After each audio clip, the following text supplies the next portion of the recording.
So, you know, it's an East Asian and Southeast Asian festival and they want to feed you, isn't it?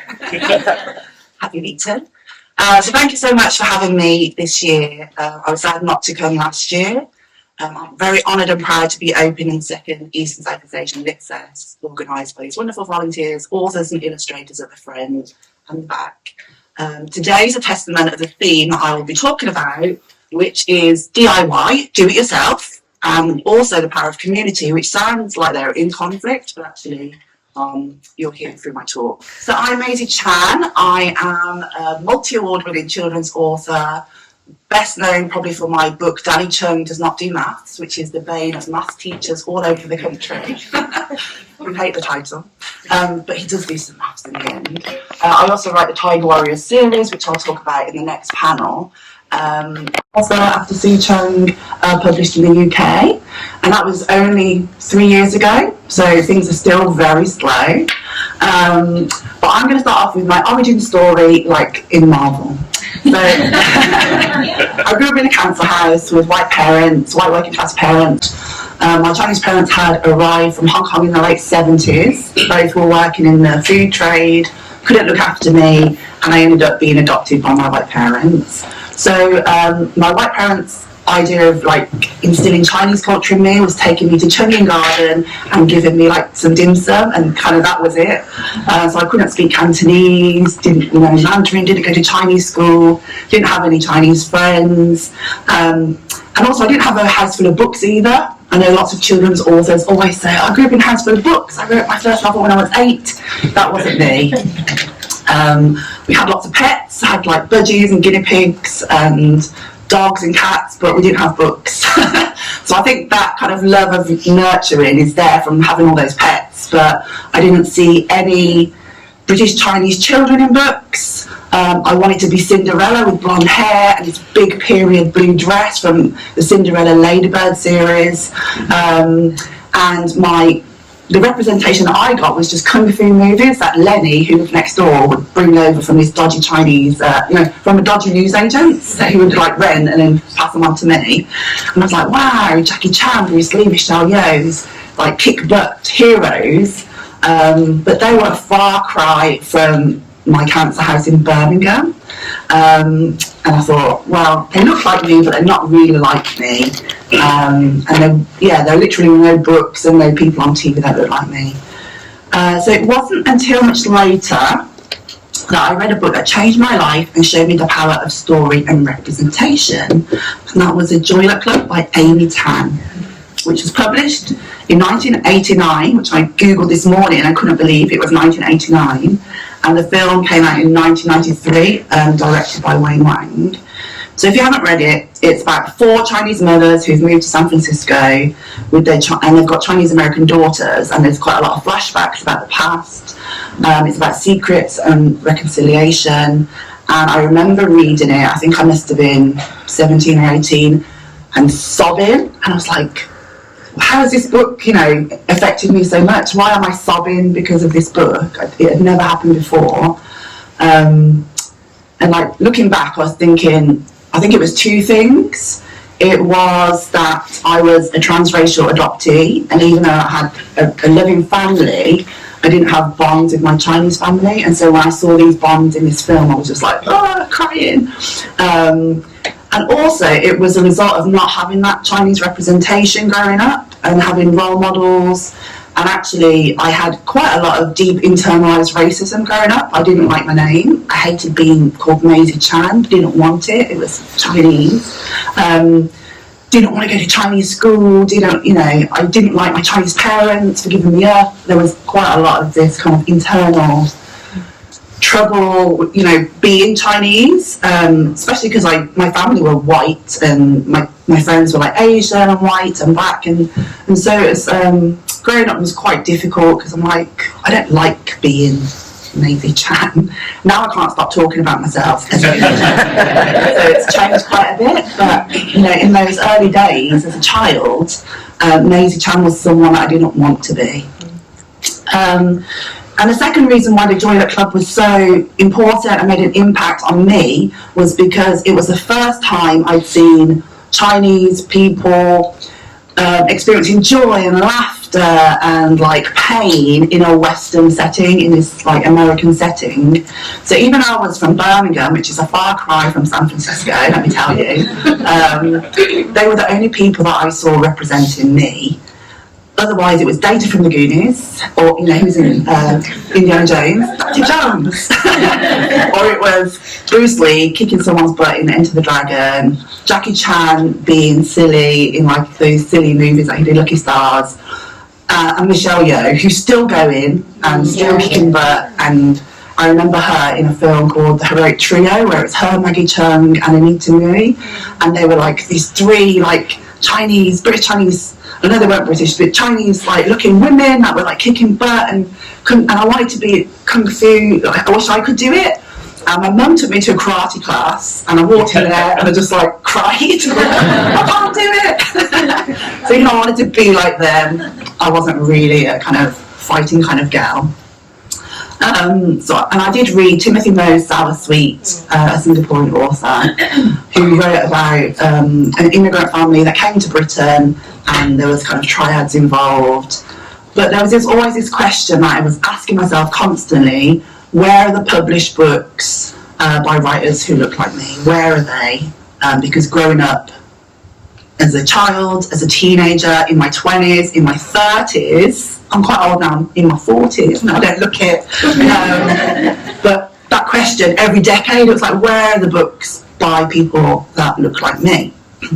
So I did American Studies at university because I wanted to go live in America, which is not, if you're a child, don't do that. It's not a good reason. But for me, it was a good reason. So I went to UC Berkeley, which is a very good university in America, and the campus was 40% Asian American. I couldn't believe it. My mind was blown.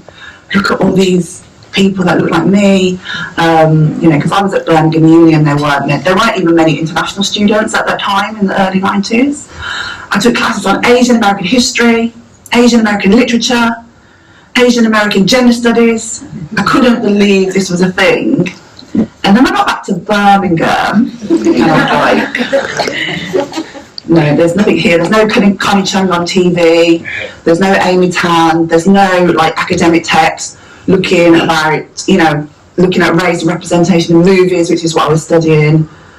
And I was, again, where are the published authors that look like me? It was like a wasteland. It was like I got home to Britain in the early 2000s and it was just like crickets. There was nothing. Then something happened in 2003. I went to live in Taiwan to try and be more Chinese by learning Mandarin. And actually my housemate's here from Taiwan, Kez. So we shared a flat in Taiwan. And Kez was much better at learning Mandarin than I was. And we had a little nickname for each other. So I was BBC 1 and she was BBC 2. British born Chinese 1, British born Chinese 2. And just living in Taiwan and being around, you know, you're not special anymore when you go to Asia. It's really funny. And I was like, what's your Inggoran? I am British. And they were like, what's your Inggoran? Because your hair's black. So they would say, you're not Chinese because you're not English because your hair's black. So even though I was in Asia, I wasn't English, and when I was in England, I wasn't like Asian or Chinese enough. So it's this weird, like, strange kind of dichotomy. And I realised how English I was when I lived in Asia. I couldn't fit into the clothes. I had to wear like men's shoes because my British size 7 feet didn't translate well when I lived in Asia.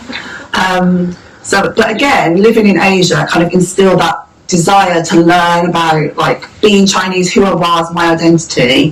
But in 2003, my mum died in Birmingham, and it was a huge turning point for me. I was 26. It was this epiphany, like, what do I want to do with my life? And someone asked me, what do you want to do? And I blurted out, I want to write books. But I couldn't remember. I don't know where that came from, because before that I'd never said that. I hadn't had that thought in my brain. I wasn't one of these children's authors that had written a novel at 8 years old. Many of them have.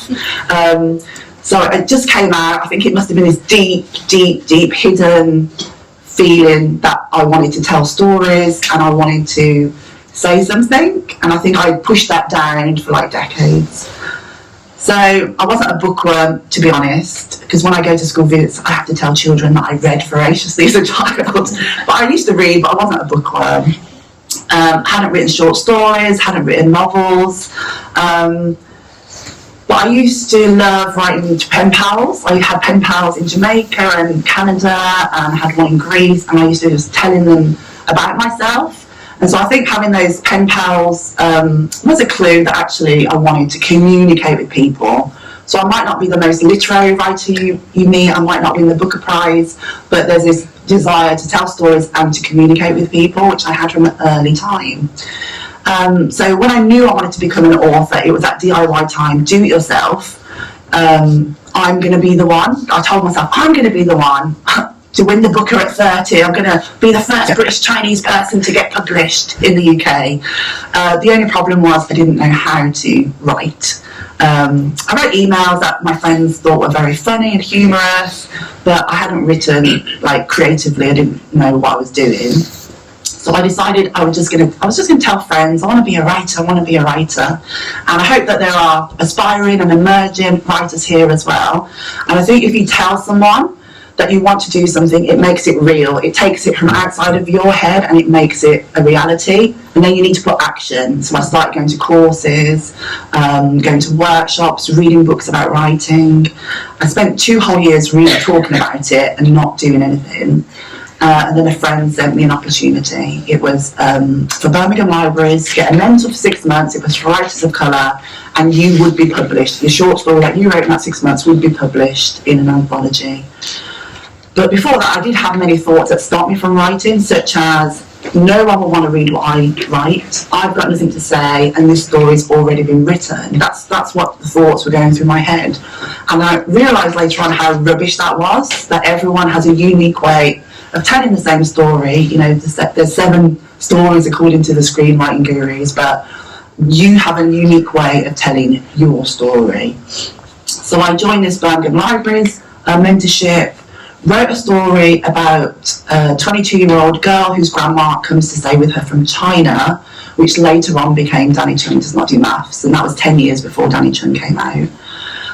Got a place on a writing course at university, and just started, building up, doing competitions, trying to network, doing writing, but also doing that networking stuff and the hard slog that comes from wanting to be a writer. And then in 2009, while I was on my writing course, I was asked to be a tutor at Arvon, which is a very big, writing organisation. And this is the first time that I realised that I was a tick box hire, because they couldn't find any published novelists that were British Chinese, and so they chose me. I'd had a couple of short stories published, and I was like such an imposter, because I was like, I'm not really, I've hardly had anything published, but it was the first time I noticed that nationally there weren't any British Chinese authors. So I had a break then after doing Arvon. I had kids, that's why I had 2 kids, didn't write for 5 years. And then I started again, wrote Danny Chung, and got an agent in 2018. And I got annoyed by someone who had got some funding for British Chinese projects who wasn't Chinese.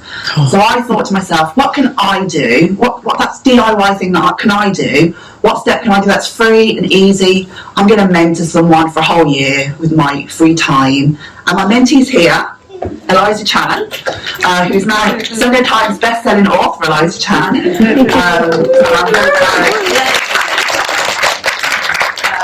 Very proud to have been part of her journey, but just that call out on Twitter, I met Anne and maybe 5 other British Chinese authors, and the Bubble Tea Network started. We started a Facebook group, and it's grown from 5 writers to nearly 300 writers, where we signpost opportunities, we're there for support and networking. And so the mantra's changed a little bit, which was do it yourself, but now it's do it yourself, but also connect with community, because community is really important. So the festival that you're here today is a combination of bubble tea writers. So I want you to make your voices heard, to create a space for yourself and hopefully help those coming up behind you. And why is community important? Because like that girl that didn't want to be Maisie Chan, You won't feel alone. And sometimes we are treated the same by publishers. We're pigeonholed, maybe we're not respected sometimes, and we can support and celebrate each other's stories. Today has been a labour of love for these volunteers who have set up this showcase to celebrate East and Southeast Asian voices and who are breaking down barriers and are getting published and are getting the word out. So strap yourselves in for a wonderful set of events, and thank you for listening.